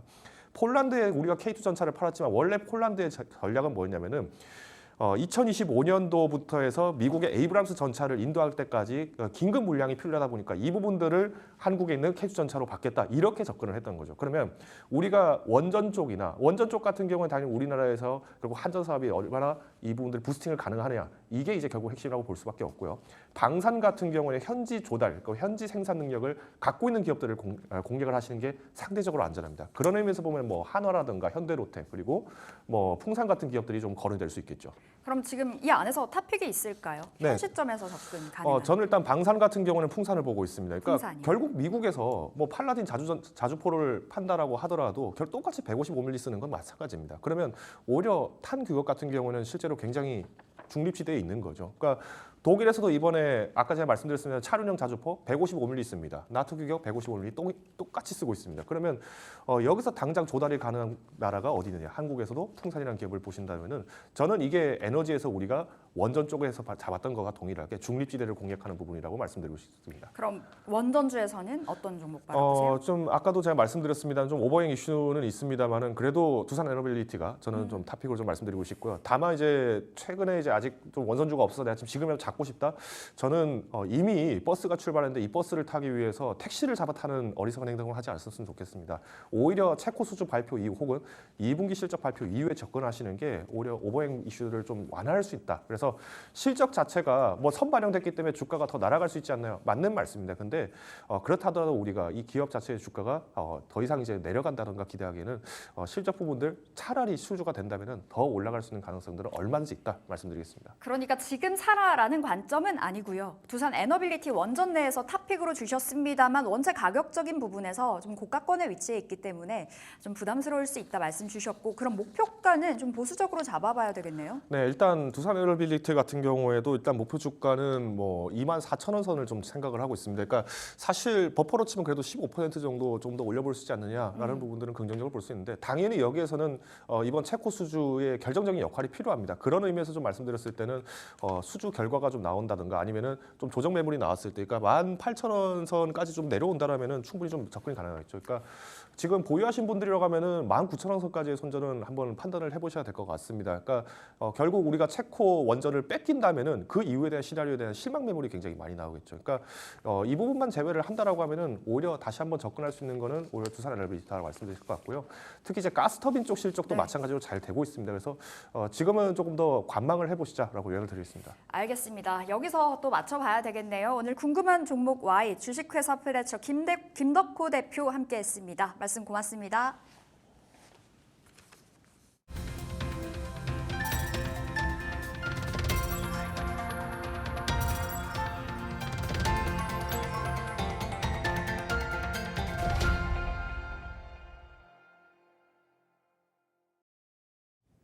네, 오늘의 종목 3픽 이어갑니다. 오늘도 함께하는 IS의 송범선 실장 모셔보겠습니다. 실장님 안녕하세요. 네, 안녕하세요. 송범선입니다. 네, 반갑습니다. 오늘은 어떤 픽 들고 오셨을까요? 네, 오늘은 방산주 한화 시스템입니다. 한화 시스템, 방산주일 뿐만 아니라 또 위성 관련해서도 모멘텀이 좀 있는 기업으로 알고 있는데 어떤 맥락에서 가져오셨을까요? 네, 오늘 뭐 트럼프 관련된 이슈를 말씀 안 드릴 수가 없습니다. 어제 증시를 보면은 거의 뭐 트럼프 관련주만 올라간 것 같아요. 대부분의 종목들은 대부분 보합 아니면 조정을 받았고 트럼프와 어떻게든 연관이 있는 기업들, 뭐 테마성으로든 아니면 실적 부문으로든 뭐 이런 종목들이 올라가는데 결국은 이제 트럼프와 가장 관련이 깊다고 보는 게 이제 방산주죠, 방위산업주. 자, 그래서 이런 종목들이 올라가고 있었고. 일단은 배경을 좀 보시면 트럼프 피격 사건이 있었죠. 자, 그러면서 이 트럼프 지지자들이 결집을 하기 시작했습니다. 그래서 현재 상황 보시면은 트럼프 후보의 당선 가능성이 굉장히 높아지고 있고 지금 뭐 화면에 보이시는 사진과 같이 이렇게 성조기를 휘날리면서 굉장히 미국스럽게 총알을 피해낸 당사자다. 이렇게 영웅스럽게 뭔가 이렇게 칭송이 되고 있습니다.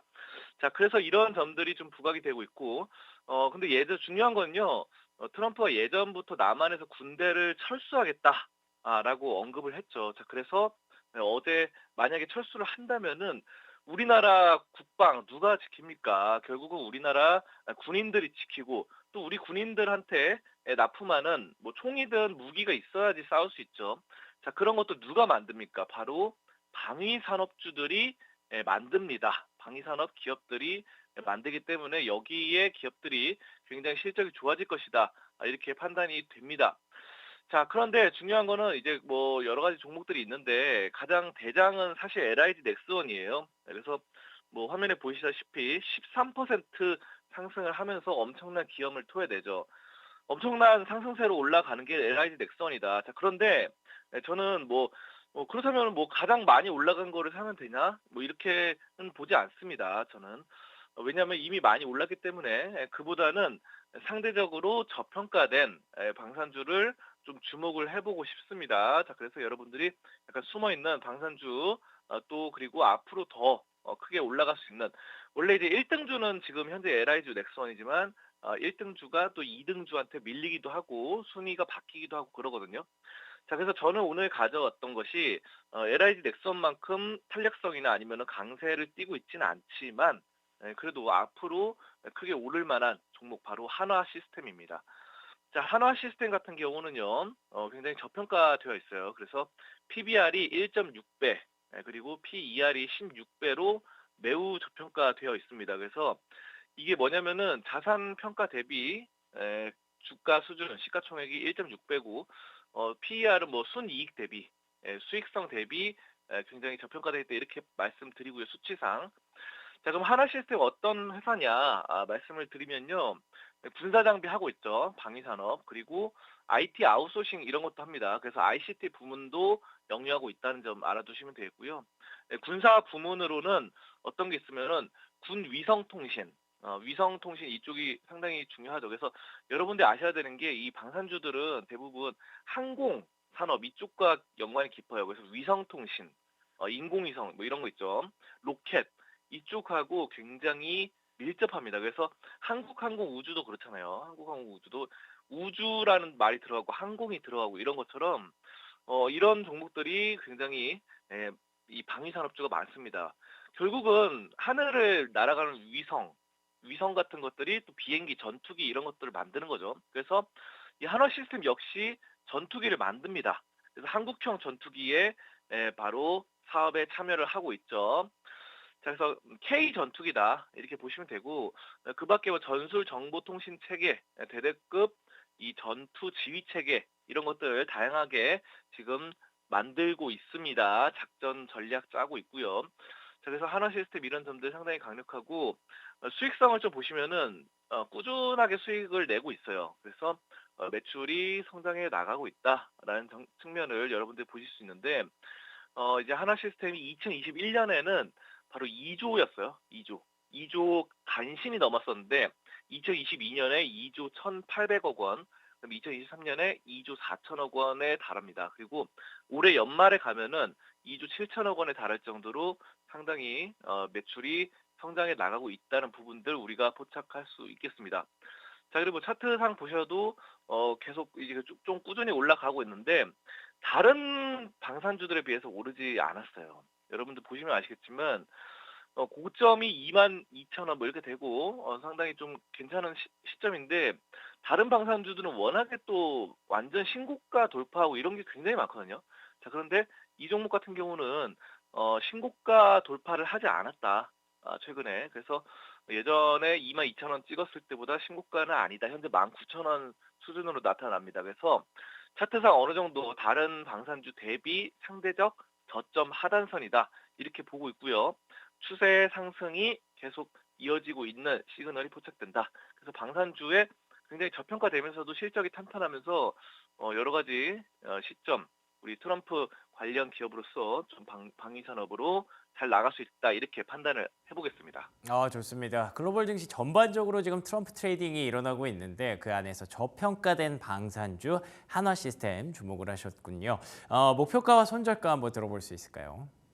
네, 목표가는 현재 아까 고점이라고 말씀드렸던 한 22,000원 선을 먼저 말씀드릴게요. 왜냐하면은 아까 전에 이제 이 최고 고점이 22,450원이거든요. 자, 그런데 우리가 물론 22,450원 돌파하면 좋겠지만 우리가 투자를 하다 보면은 항상 고점을 돌파하지 못할 때가 있습니다. 그렇기 때문에 그 전에 거기가 이제 매물대로 쌓여 있을 수 있어요. 그래서 그 전에 약간 1차로 매도를 하고 나오는 22,000원을 목표가로 삼고요. 그다음에 손절가는 17,000원 선으로 추세 상승의 하단선 그쪽을 보시면은 되겠습니다. 손절가 17,000원 그리고 현재 매수는 19,330원 전후로 시초가로 매수하시면 되겠습니다. 좋습니다. 목표가는 22,000원이네요. 22,450원의 전고점까지는 가지 못할 수도 있기 때문에 비중 조절 전략 필요하실 것 같고요. 손절가는 17,000원으로 잡아주셨습니다. 한화시스템 오늘 송범선 실장의 픽이었습니다. 실장님 오늘 여기까지 하겠습니다. 오늘 좋은 말씀 고맙습니다. 감사합니다. 네, 이어서 앵커의 픽으로 넘어가 보도록 하겠습니다. 오늘의 앵커의 픽, 저도 좀 여러 가지 고민을 해봤는데 아무래도 지금은 트럼프 트레이딩이 우선인 것 같습니다. 어제 국내 증시에서도 그랬고 간밤에 뉴욕 증시 그리고 아마도 오늘 국내 증시에서도 이 섹터가 조금 더 움직이지 않을까 싶은데요. 그래서 저도 풍산을 한번 잡아봤습니다. 풍산 아시는 것처럼 이제 구리동 이런 사업을 하고 있고요. 그걸 만들어서 이제 글로벌 탄약을 수출하고 있는 그런 기업인데 탄약 수요가 조금 더 늘어날 것이라는 전망들이 계속해서 좀 나오고 있습니다. 탄약 수요에 전쟁이 계속 지속되고 있고 글로벌 갈등들이 이어지고 있는 것도 있습니다만 간밤에 또 제가 봤던 이슈들 중에 아무래도 미국 쪽에서 이제 총격이 나온 거기 때문에 자기들이 좀 방어해야 된다는 방어 기제가 좀 작동을 하겠죠. 그래서 스미스앤웨슨이라든지 이런 종목들이 올라가는 걸 보고 개인적으로는 탄약 관련주 이 풍산으로 잡아봤는데요. 최근에 풍산이 좀 조정을 받고 올라가다가 멈칫하는 구간이 아마 구리 가격이 좀 많이 빠져서 그랬던 것 같습니다. 구리 가격의 약세 오늘 간밤에도 좀 1% 넘게 빠지기는 했는데 제가 좀 보니까 구리 가격 차트가 어느 정도 바닥권을 좀 지지하고 있는 구간이더라고요. 그래서 앞으로 중국 경기가 좀 회복된다든지 글로벌 경기 회복세와 함께 구리 가격도 반등할 가능성이 좀 있다고 봐서 풍산을 좀 잡아봤고요. 증권가에서는 여러 가지 리포트가 나오고 있는데 최근에 목표가 상향한 곳이 있었습니다. 대신증권이고요. 목표가가 83,000원으로 나오고 있어서 이 부분도 참고하시면 좋을 것 같습니다. 자, 그러면 오늘 AI의 픽은 어떤 픽이 나올지 궁금하네요. AI 픽으로 넘어가 보도록 하죠. 오늘 코스피에서 관심 가져볼 만한 종목 하나만 알려줘. 오늘 코스피에서 LG화학을 주목해보는 것도 좋을 것 같아요. 최근에 전기차 배터리 관련 주식으로 주목받고 있어요. 좋습니다. LG화학이 나왔네요. 전기차 배터리 관련 주식으로 주목을 받고 있다. LG에너지솔루션이 바로 떠오르지만 LG화학도 역시나 같은 밸류체인 안에 있고요. 간밤에 또 테슬라가 뭔가 좀 다른 전기차주들과는 다른 움직임을 좀 보여줬습니다. 테슬라가 끌고 간다면 관련된 종목들 계속 좀 지켜볼 필요가 있겠죠. 자, 오늘의 픽은 한화시스템, 풍산 그리고 LG화학이었습니다. 조성우의 투자의 맛으로 이어가겠습니다.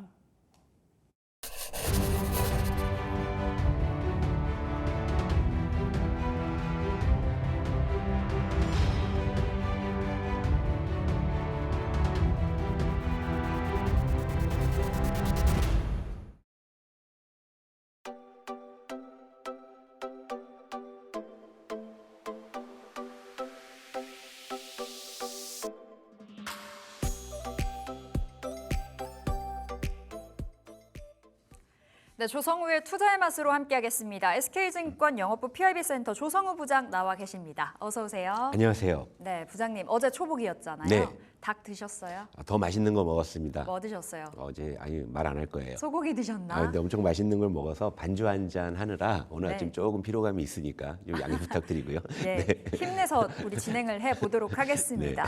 어제 장부터 복기를 한번 해볼게요. 어제 사실 트럼프 피격 소식 이후에 이제 개장이 됐었고 네. 걱정으로 시작을 했지만 그래도 걱정은 기우였던 것 같아요. 네. 좀 양시장, 양대지수가 좀 선방하면서 끝이 난 것 같은데 어떻게 보셨나요? 일단 전체적으로는 결국에 이제 그 트럼프가 휘감은 그런 시장의 모습이었죠. 결국엔 트럼프 수혜 업종과 피해 섹터가 일단 희비가 교차된 부분이 분명했고 또 반바지 중에서는 바이오 쪽이 트럼프 수혜 기대감이 조금 더 강한 모습이었고 네. 2차 전지는 이제 그런 어떤 우려감에 좀 약한 모습이었고 이렇게 정리를 해볼 수가 있겠죠.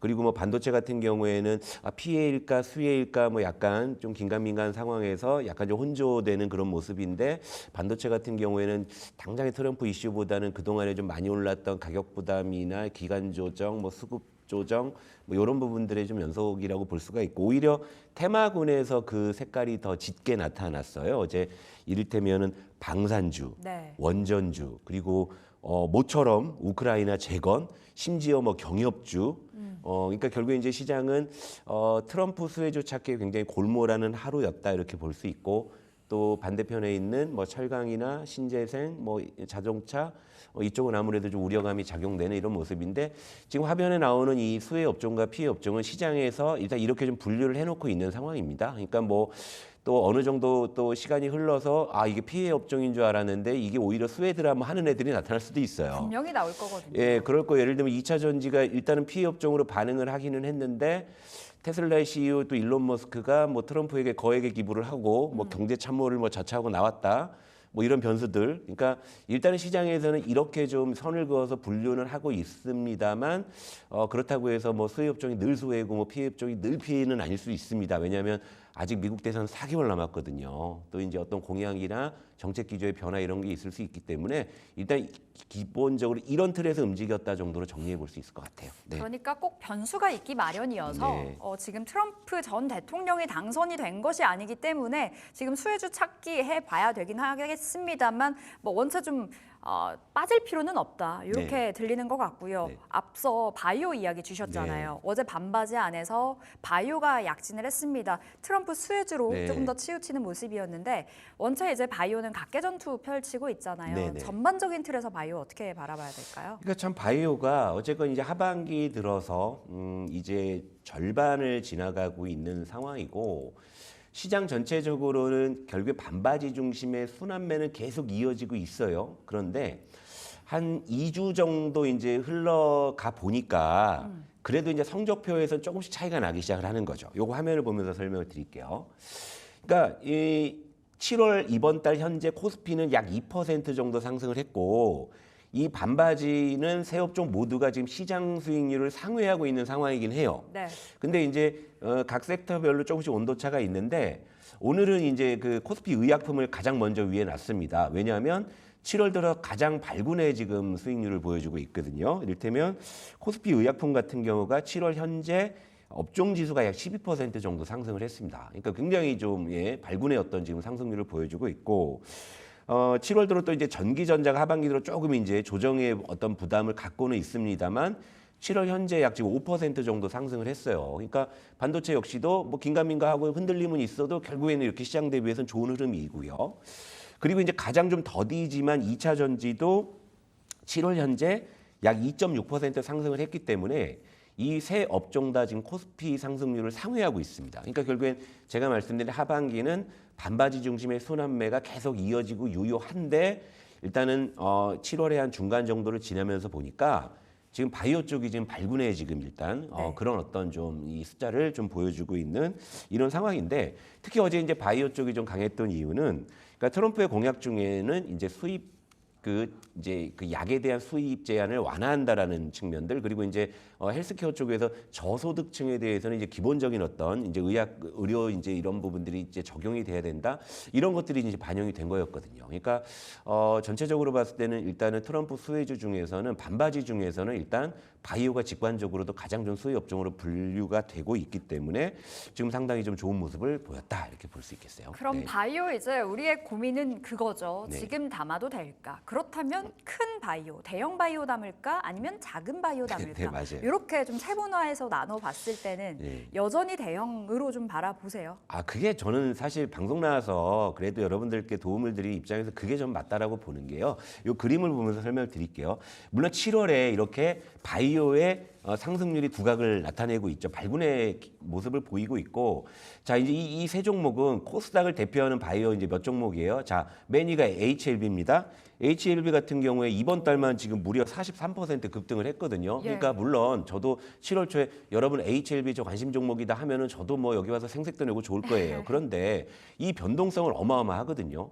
자, 얼마 전에 HLB도 그 신약 승인 관련한 이슈가 있어가지고 또 하한가를 2번이나 가고 이런 변동성이 있기 때문에 아무리 이 종목이 많이 올라갈 것 같다 하더라도 사실 이런 어떤 코스닥 이 신약 기반의 어떤 그런 바이오 종목들은 제가 방송에서 이렇게 좀 특정 종목 언급을 안 하려고 한다는 말씀도 이전에 드린 적이 있고, 자, 삼천당 제약도 7월 한 달 동안 무려 지금 30% 정도 지금 상승을 했으니까, 그러니까 7월 달에 뭐 이런 종목들 들고 계셨더라면 아주 기분은 뭐 좋으셨겠지만 이 변동성이 굉장히 크단 말이죠. 그러니까 이런 부분들 때문에 좀 제가 항상 조심스러운 거고, 자 이제 맨 아래에 있는 종목은 요건 또 이제 그동안 핫했던 알테오젠인데 얘는 또 이번 달에는 그냥 그대로 있어요. 그러니까 이런 이제 코스닥의 어떤 제약 바이오 종목들은 변동성도 크고요.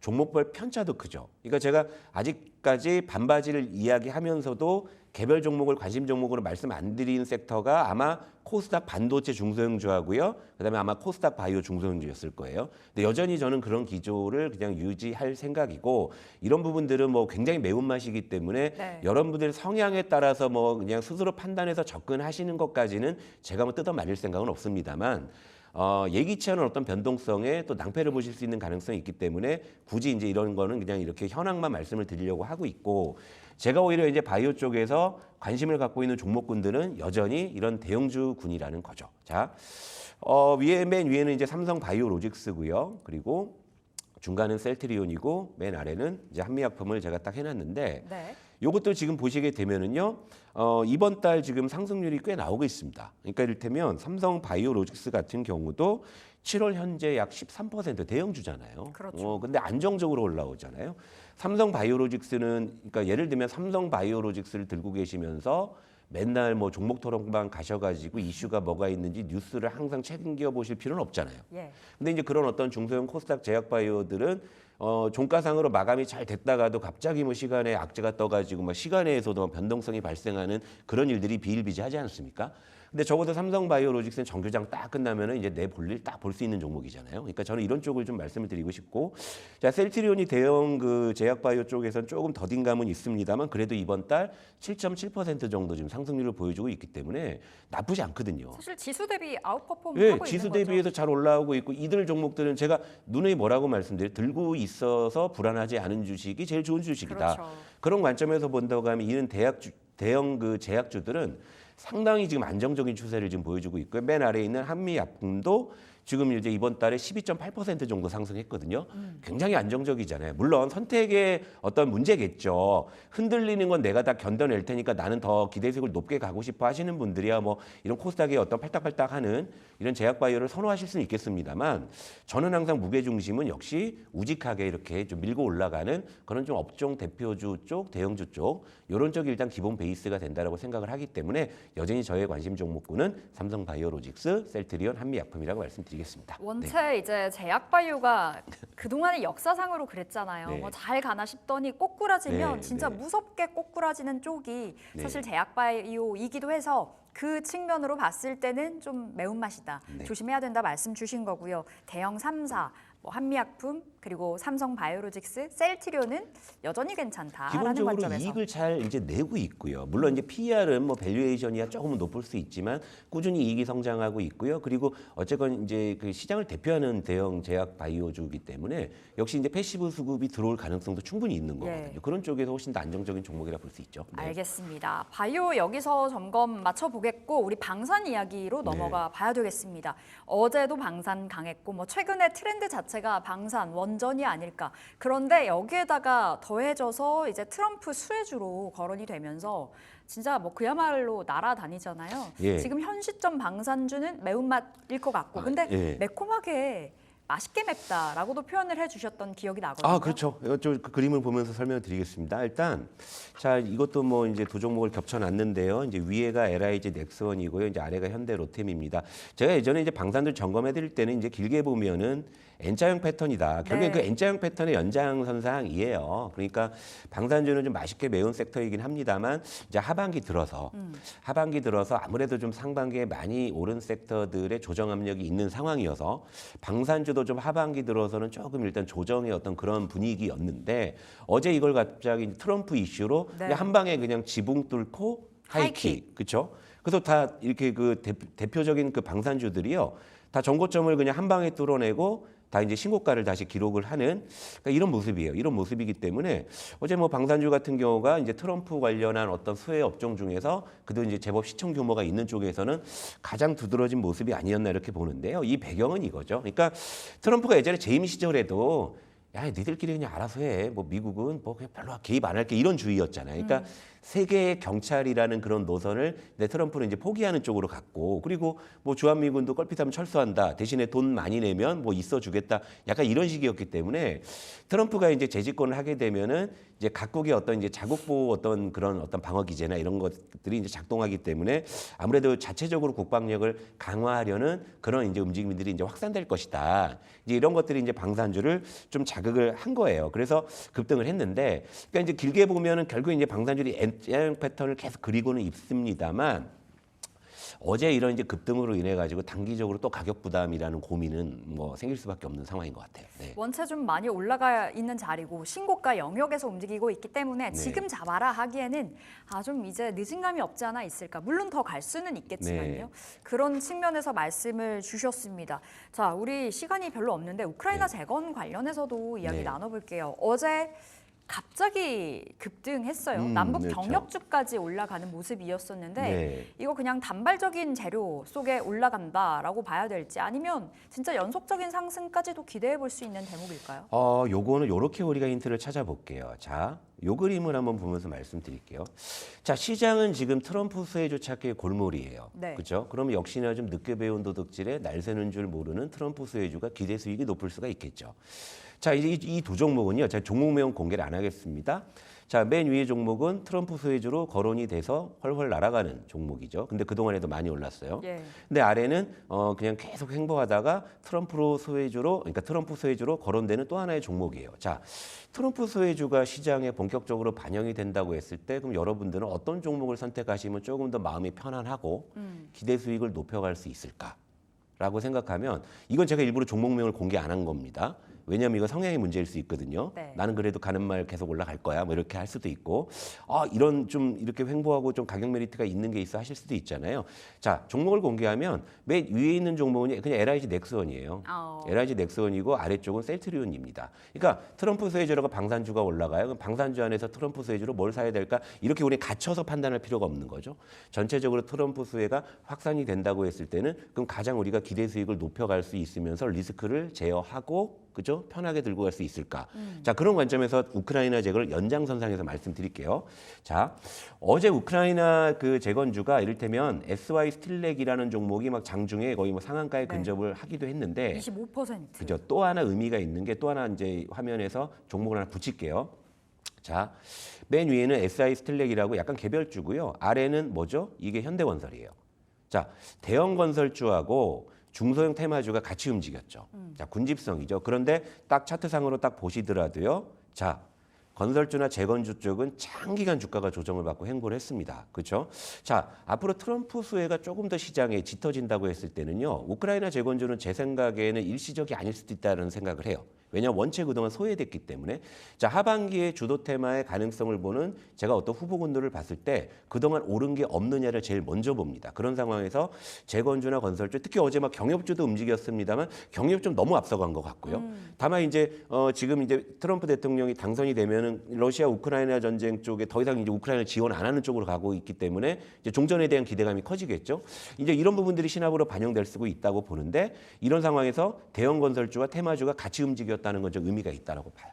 이런 상황이라고 했을 때는 우크라이나 재건주는 어떻게 보면은 이젠 좀 관심을 가져볼 만한 섹터가 아닌가 보고 있고, 다만 둘 다 바닥에서 출발하기 때문에 둘 다 보통 맛이에요. 대형주군도 테마군도 다 보통 맛의 그런 이제 그 구간에 있지만, 그래도 이제 현대건설 같은 경우가 우크라이나 재건에 대한 어떤 기대감도 있고요. 그다음에 이제 불가리아나 우크라이나 쪽에 그 SMR 소형 이제 원전에 대한 수주에 대한 어떤 그런 모멘텀이 있긴 하거든요. 그러니까 현대건설을 역시나 좀 탑픽으로 말씀드릴 수 있을 것 같고, 그리고 중소형주 단에서 한번 본다고 했을 때는 SY 스텔렉이 아니라 이를테면 한미 글로벌 같은 종목이 오히려 이 종목이 좀 밸류에이션 매력이 있는데, 사실은 뭐 밸류에이션으로 올라가지는 않고요. 항상 이제 좀 테마적으로 움직이는 특징이 있어요. 그래서 뭐 매운맛으로 한미 글로벌, 뭐 보통맛으로 현대건설, 뭐 이런 정도 좀 관심 가져보시면 좋을 것 같습니다. 원체 가격적인 부분에서 많이 내려와 있기 때문에 매력적이라고 볼 수 있겠지만 변동성은 좀 주의를 해야 된다 말씀 주셨고, 탑픽으로는 현대건설 챙겨가시면 되겠습니다.